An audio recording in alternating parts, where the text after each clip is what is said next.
Well, I did say I was gonna get a video going of what I've been up to, so here we got a triple tree pulled out of this little scooter because it's rather bent. Let's see there, trying to get the beat the straightness back into it. It's come quite a ways, and I'm actually missing the bearing. The bearing was completely worn out at the bottom, so we're gonna have to order those and slide it back together. And this bike's pretty dirty. It wouldn't actually start with a key after I put a new ignition on it. I had to actually go ahead and kick start it over because it's got a bad switch. It's the strangest thing. I wouldn't have never guessed that. You know, you had to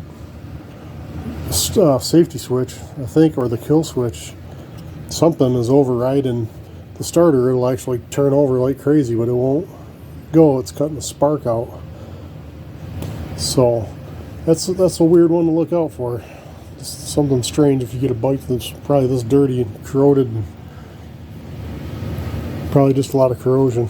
Could be a bad switch though. Sometimes those electronics and these things aren't the greatest, especially in their bike that's mistreated this badly. Partially put back together here.